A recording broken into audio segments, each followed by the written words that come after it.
KelpDAO bridge drained for $292, making it 2026's biggest DeFi hack.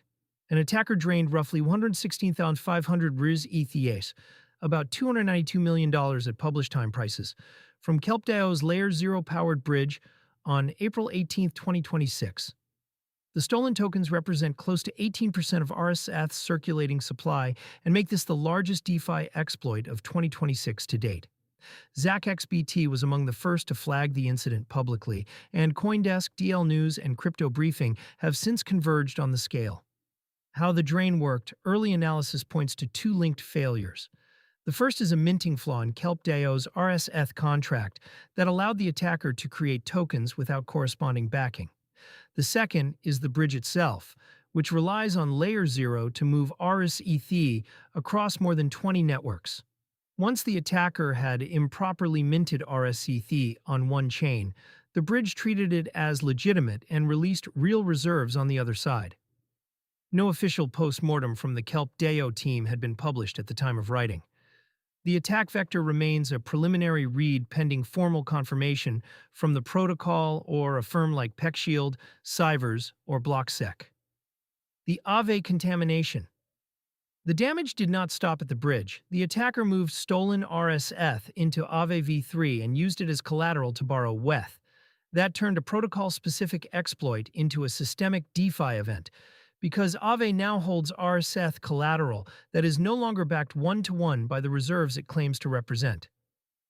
Aave, SparkLend, and Fluid responded by freezing rsETH markets to stop the attacker from extracting further value and to stop other users from using the now impaired token as collateral.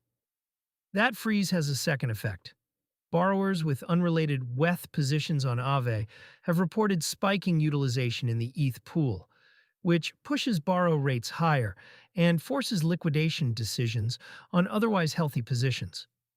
The knock-on cost is borne by users who had nothing to do with rsETH. Why 20 chains is the real story. rsETH is not a single asset on a single chain. KelpDAO spread rsETH and its backing reserves across more than 20 networks via its bridge, which is standard for a liquid restaking token chasing distribution. The cost of that footprint shows up now. Users holding rsETH on Layer 2s cannot be certain their local rsETH is still backed by reserves that were not drained on the mainnet side. Arbitrage desks and lending markets have to price that uncertainty in real time, and the rsETH peg has drifted sharply below 1 ETH on secondary markets. Multi-chain bridges are the single most exploited component in DeFi history.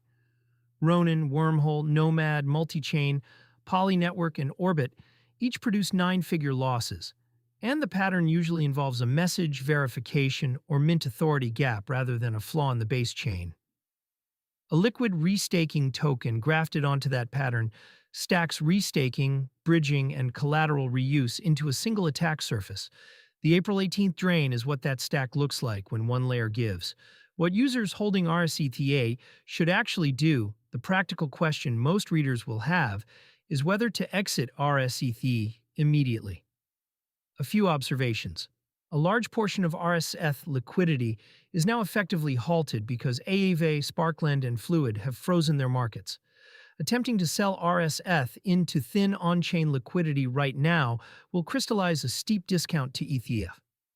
If KelpDAO announces a socialized loss or a recovery fund, the final realized haircut may be materially smaller than the current market discount. Past incidents of this shape have landed anywhere between full user recovery and a permanent haircut. Any withdrawal flow that is still open may be rate limited or paused by the protocol as a defensive measure. Users attempting to force withdrawals before an official advisory drops can get caught between a paused contract and a moving price. The broader point applies to anyone using deeply composable yield tokens. Spending from your own wallet is only as safe as the contracts that wallet touches. rsETH holders were not exposed to one contract. They were exposed to a minting contract, a bridge, and every lending market that accepted rsETH as collateral. That is the trade for the extra yield, and April 18 is the invoice. Context on 2026's hack chart, the $292 million figure surpasses Drift Protocol's $285 million exploit from earlier in April, which Drift's team has since attributed to a 6-month North Korean intelligence operation. The top of the 2026 hack leaderboard now reads KelpDAO, Drift, and a handful of smaller incidents below $100 million. Both of the largest events this year have involved composable DeFi primitives rather than centralized exchanges, which is a reversal of the 2022 and 2023 pattern, where custodial platform failures dominated the loss tables.